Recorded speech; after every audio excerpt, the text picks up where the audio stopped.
Right, hello there. Good evening, good morning, good afternoon, whatever it is, wherever you are. My name is Paul. I'm also called Knick-Knack. I watch movies and tell you about them occasionally. I do the daily teaser, which is a lot of brain teaser quizzes, and occasionally I talk about TV shows. You can find out more about the various bits of content I cover if you're on YouTube by clicking the little eye in the corner. You can also have a look through my blog, Knick-Knack's Old Peculiar. I will link to that here as well as soon as my aging brain tells me, yes, you're supposed to put the blog in the video.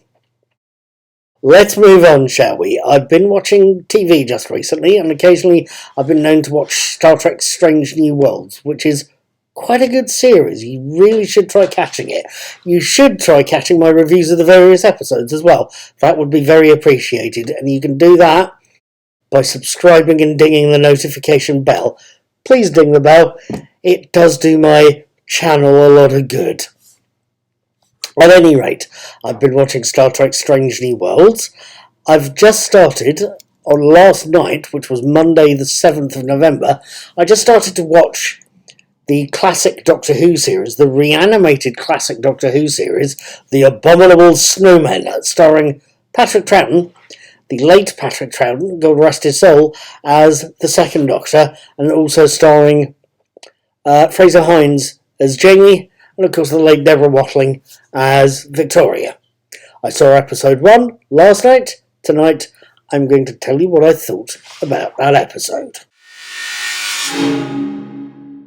Episode 1 opens with the by now traditional colourised version of the Doctor Who titles and then shifts, showing us a campsite in the Himalayas, or Himalayas if you're that way inclined, occupied by Professor Edward Travers, Jack Watling, a heavily armed Professor Travers who's concerned over the disappearance of, and screams from, his travelling companion John. Just because you hear blood-curdling screams that are enough to freeze the very marrow in your bone doesn't necessarily mean there's anything wrong. Possibly. But it's something he can't agree with, is that fault, because it's something that he is prevented from agreeing with by tripping over a tree stump, falling unconscious, before we and he see the silhouette of something. A something that throws the mangled remains of Travers's rifle carelessly onto the campfire. The scene shifts again, showing us a majestic Himalayan mountain seen through the scanner of the TARDIS. The Doctor, Patrick Troughton, is thrilled to be back in the area, although Victoria, Deborah Watling, has to tell fellow companion Jamie, Fraser Hines, exactly where the mountains are. The reason for the Doctor's excitement: he recognises the area, having been there a few years before, and knows that he has a ganta, a ceremonial bell used at Det Sen, the local Buddhist monastery. The monks there would be happy to have it returned. With that, the Doctor decides to go scouting around outside, leaving Jamie and Victoria to find the ganta before sneaking off to see what the Doctor's doing. The first thing Victoria finds, quite literally the first thing Victoria finds, is a great big footprint in the snow, with 3 toes and claws. You can tell there's going to be murder, can't you? Now, what did I make of this episode? What did I think of a first episode that has been lost for years? Hell, what version am I even watching? That last question's relatively simple to answer. Like most of the reanimated Troughton series, the Power of the Daleks, the Macra Terror, the Faceless Ones, the Evil of the Daleks, and Fury from the Deep, the Abominable Snowman Blu-ray has 3 distinct versions. I almost said Abdominal Snowman there, which is possibly a whole different story. The Abominable Snowman has 3 different versions: a black and white animated version, a colour animated version, and what they call a telesnap reconstruction, a reconstruction made from publicity stills taken at the time of recording. I, of course, am doing what I've done with the earlier reconstructions from the Patrick Troughton years. I'm watching the animated colour versions.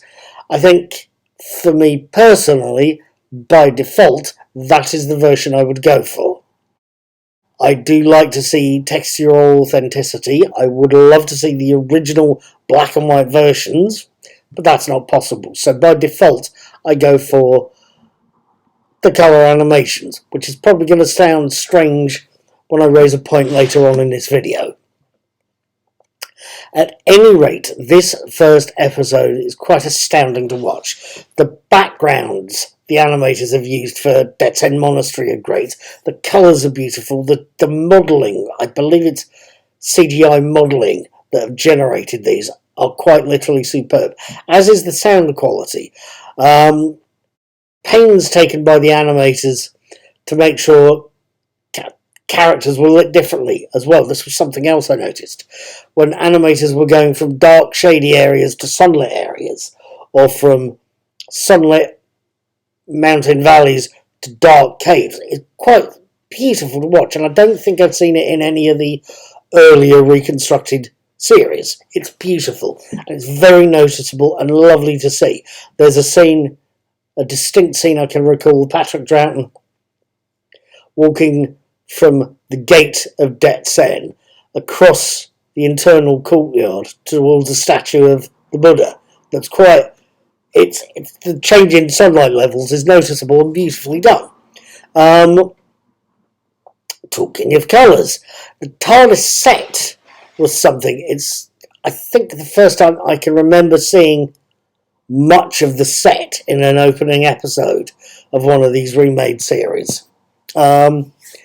But the TARDIS, the animators or the production crew, or the colorists quite probably, that's what they're there for, have done the TARDIS console room out in various shades of light green, going all the way from pale mint all the way to greeny off-white. It's various shades of pale or light green. It looks great, and from the little I know, it mirrors the colours chosen from the original set. From what I've learnt from the various DVD extras over the years, is that the original set was painted in various shades of pale green in order to make it look a soft grey-white on a black and white TV set of the time. It's a nice touch. It actually does work for the set, especially if you're a fan that's read a lot of the background stuff and knows that's how it looked if you were an actor standing in the middle of that set. It was green, but it's nicely done. It's also the colour of the second Doctor's eyes, I should add. It's quite a distinct green. Patrick Troughton's eyes, as far as I can recall or know from the colour photos and colour footage I've seen of him, were quite a distinct bright blue. But in this episode, much like in The Fury from the Deep, his eyes are green. Why, I don't know, but that's obviously the design decision that's been taken. He's got green eyes in this one. I had a look while I was writing this post, or writing the script for this video, at some of the footage of him being tortured by Centaurans in The Two Doctors.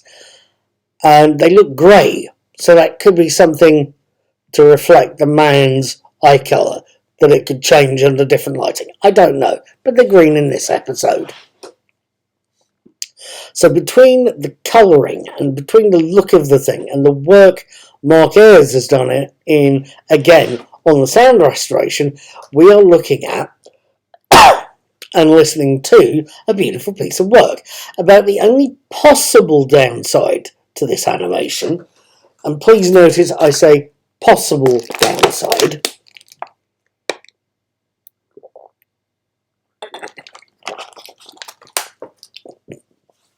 as far as I can tell from some of the publicity shots I've seen and some of the telesat reconstructions I've seen, the monks in the original broadcast version of the episodes were played by white English actors.